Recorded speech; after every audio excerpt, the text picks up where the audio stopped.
So my talk is about data structures for data privacy. It's kind of informed by some work that I've been doing for the past couple of years. So this talk is actually co-authored. My co-author isn't here with me today, but I'm going to give him a shout out. So Dr. Benjamin Bengfort and we both come from academia, but have been in industry for about 10 years now. We both work for a company called Rotational Labs. And Rotational Labs builds small to medium-sized distributed systems and deploys them around the world. So we're not kind of a privacy engineering company, but when you build distributed systems and have to deploy them around the world, you quickly get into privacy waters. I'm humbled to be speaking in front of so many kind of very distinguished privacy engineers and sort of excited that maybe you'll have some ideas for solutions for some of the things that we have not solved. My plan is to start by kind of contextualizing the problem space that we're working in. It's a very specific solution. It's a bit niche. So I'm going to try to provide some context so it doesn't seem too confusing or out of the blue, but it's for a very specific client project. And it's an open source code base. And I'll give the link to the open source code base at the very end in case you want to check it out. And then I'm going to talk about the underlying protocol that enables kind of private sharing of information. And I'll talk about the data structure that's sort of at the heart of that protocol, and talk about how it is designed to encrypt data in flight, so during transactions, and also at rest after transactions happen. And then finally, I'll talk about some of our lessons learned, so things that we encountered, challenges, and things that we figured out solutions for, and some things that we're still trying to find solutions for. So first of all, I want to talk about what the travel rule is. I'm going to go out on a limb and assume that this is probably not something that most people in this conference have heard about. It's actually kind of an old thing. It's been around since 1996. The travel rule was published by the Financial Action Task Force, and this is an intergovernmental body. It's composed of people from all over the world, and their mission is to try to combat, kind of the financing of human trafficking and money laundering. And so this guidance came out in 1996, and then after that, the crypto kind of world blew up, and as of 2019, the FATF, Financial Action Task Force, determined that basically, many crypto companies are subject to this guidance that was published in 1996, which effectively means that they have to figure out a creative way to record and exchange data about the participants in crypto transactions, because as probably many of you know, a lot of that information is not available on the blockchain intentionally. It's sort of intentionally designed to, just kind of keep all of that stuff out of the blockchain. So they have to find a way to get access to information about who their users are sending money to and receiving money from above some monetary threshold, because their governments are requiring them to do that so that they can freeze and block transactions from known criminals and terrorists, and turn money or turn information about money transactions over to their governments where appropriate. So this kind of shift in 2019 led to the multiple and independent development of a bunch of different protocols designed to kind of solve this problem that, fundamentally this information can't go on the blockchain. So what do we do about that? And I'm going to talk about one of the solutions. The solution that we were asked to build and implement is called TRISA. TRISA sits kind of at this very strange intersection of interests. So we have user privacy as one of the interests. We have financial crime regulation as one of the interests. And then we have distributed ledger technology, blockchain, as a third interest. And I think hopefully one of the things you'll realize as I go through this talk is that in a lot of ways, those three are mutually exclusive. So it's certainly not easy to design a solution that satisfies all three. But our mission from our client has been to design a secure, private, and decentralized solution that's also open source, so that anybody around the world can implement it freely, however they like. But we can't interfere with core blockchain protocols. We can't change transaction costs, so we can't add a lot of latency. And we can't interfere with peer-to-peer transaction flows. So there's a lot of constraints. So I'm going to talk about the TRISA protocol and how we sort of navigate these different constraints. So when you think about this network, picture a peer-to-peer network. And in this, peer-to-peer network, it's not people who are, sharing songs like the old peer-to-peer networks. This is a network of what we call VASPs. So VASP stands for Virtual Asset Service Provider. Basically, when I say VASP, you can kind of be thinking like a crypto bank. So these peers that are interacting in this network are crypto banks who have been mandated by their government, wherever they live in the world, to keep records and to collect and keep records of customer, business, legal data for blockchain transactions that are above some monetary threshold. And I'm going to talk about two peers. Throughout the talk, I'm going to kind of refer to these, two example peers as Alice and Bob, kind of following standard cryptography norms. So one of the unique things about the TRISA solution is that it's built on top of gRPC. And that was intentional. It was, actually a decision that was mandated by our client. But we think that, it's a very interesting choice when it comes to privacy, because in addition to being more compact than something like JSON, you also can't read it, right? So human beings can't open up a protobuf and read it. There's no way to kind of parse out the names or the fields that are in a protocol buffer if you don't have the external specification, and you don't send that spec when you're sending files back and forth. So this is kind of how information travels between peers in the TRISA protocol. The other kind of unique thing about the TRISA protocol is that it's a trusted network. So it's not, like I said, it's not like your kind of the old-fashioned peer-to-peer networks. So all of the communications in TRISA are protected using mutual transport layer security. So in order to do that, what that means is Alice has to have some kind of identity certificate.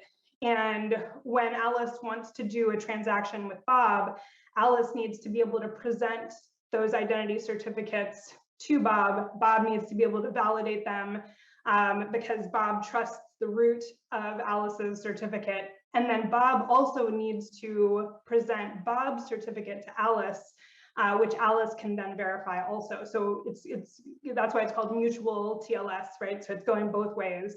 And this is how we kind of verify that the people that we think that we're sending this private information to are actually the people that we mean to send that information to. So I'm going to talk next a little bit about how we make that happen, right? So what we need is this public key infrastructure.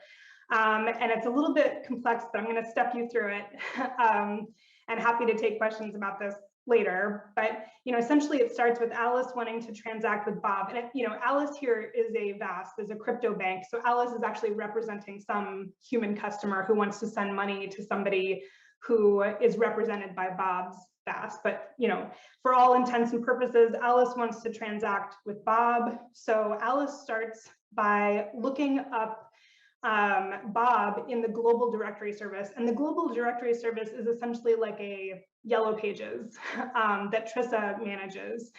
And only members of TRISA are allowed to use this yellow pages, because you have to use mTLS to access the yellow pages. So you look Bob up in the directory service and you find Bob's endpoint and Bob's public key. You present your identity certificates to Bob via mTLS. Bob can then verify your identity certificates by checking in the yellow pages to say, does Alice exist in the yellow pages? Does all of this information match up as expected?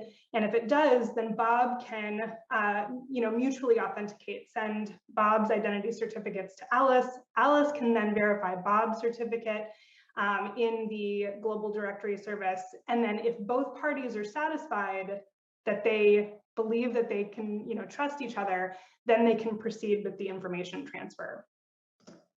So what is it that they transfer at that point? So what they're transferring after they've kind of verified each other's identity is a secure envelope. And a secure envelope is designed to as much as possible, secure public individual data that is required as part of the government mandates to follow the travel rule. And this is individual people's data. This is first and last names. This is your address where you live, your government identification number, potentially things like social security numbers for some countries, date of birth, and your account numbers. And so basically, this is enough information that if you were a bad guy or a bad girl, you could take all of this information and go hunt somebody down and bully them into giving you their private keys and get all of their crypto money.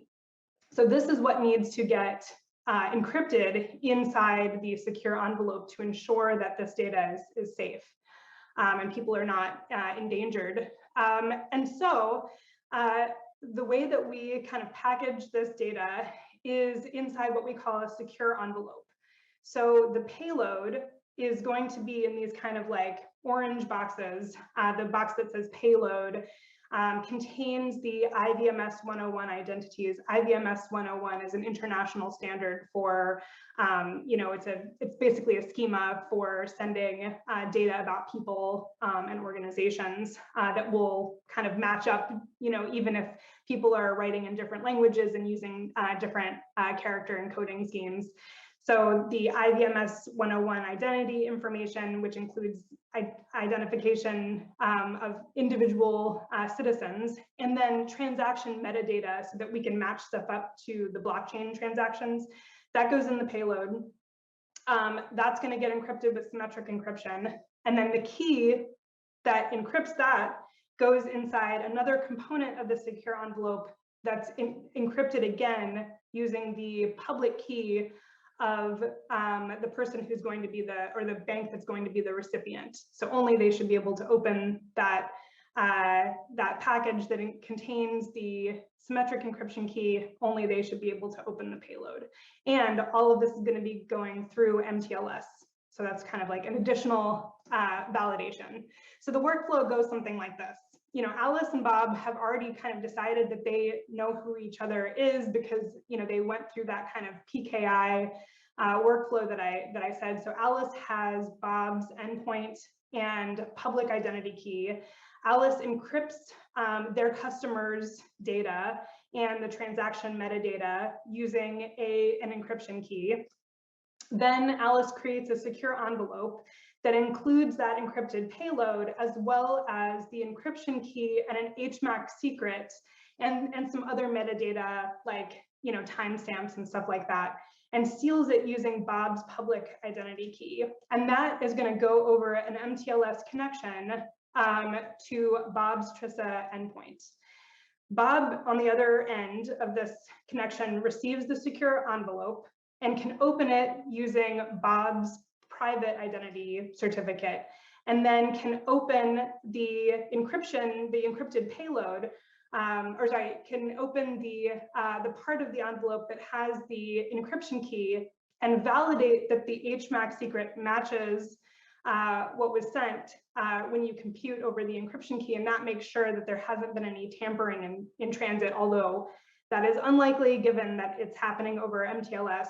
That's sort of an added security. And so once we validated that that key is good to use, Bob uses that key to decrypt the inner identity payload, and Bob stores all of the data that's needed for local compliance, depending on where Bob, what jurisdiction Bob is in.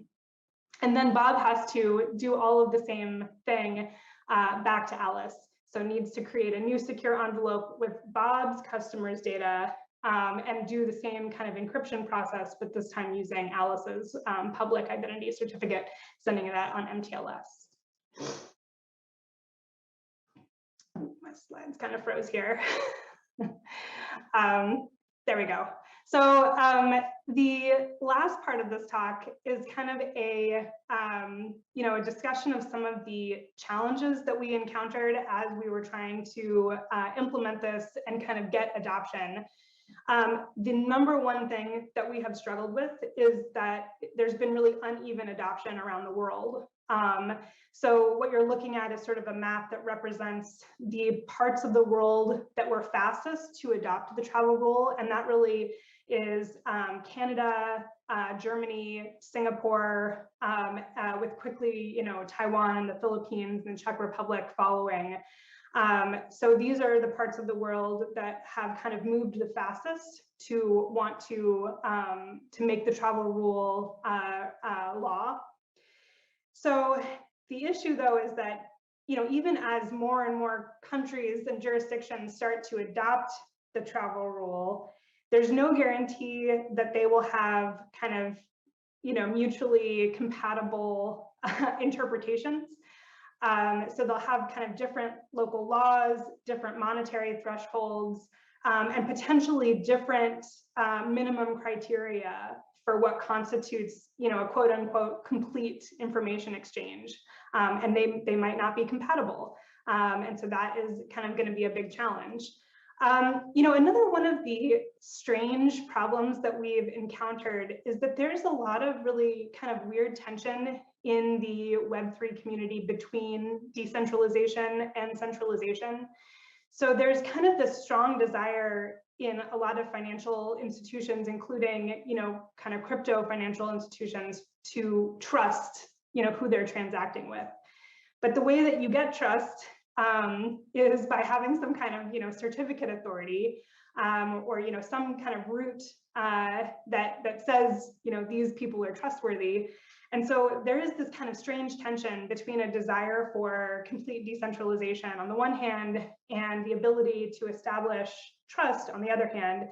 TRISA is peer-to-peer, it's decentralized, but critics might say that the certificate authority and the global directory service, the yellow pages kind of that I mentioned, actually break that decentralization because they, are kind of a centralizing component that's designed to enhance trust. And there are other protocols that compete with TRISA that are fully decentralized, but they don't have a way for you to verify that the person that you're sending private data to is who they say they are, which is kind of a big risk.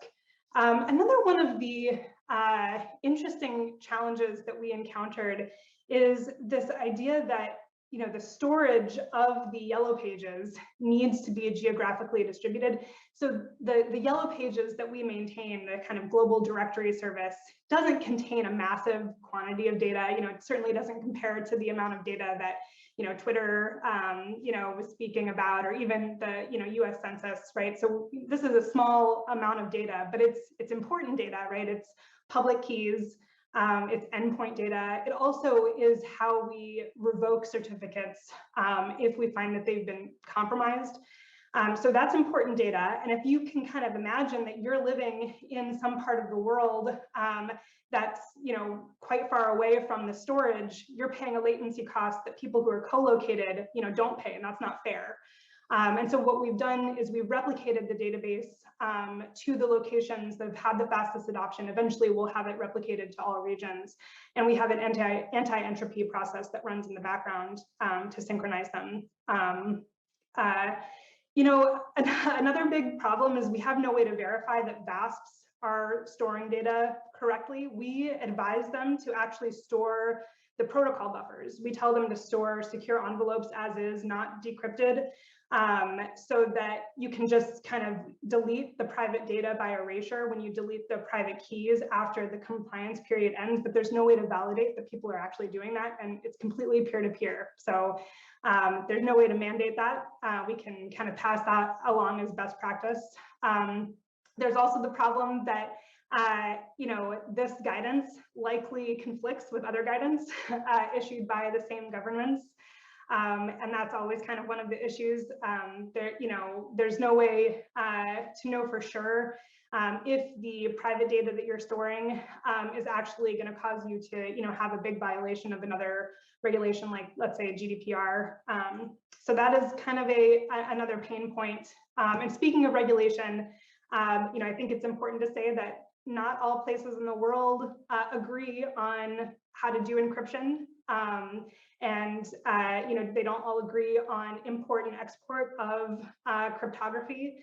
And that is likely going to be a pain point as adoption expands. And then I would just say the last thing is that even though we feel pretty good about the use of mTLS and gRPC, it's not as common yet with kind of, everyday engineering shops.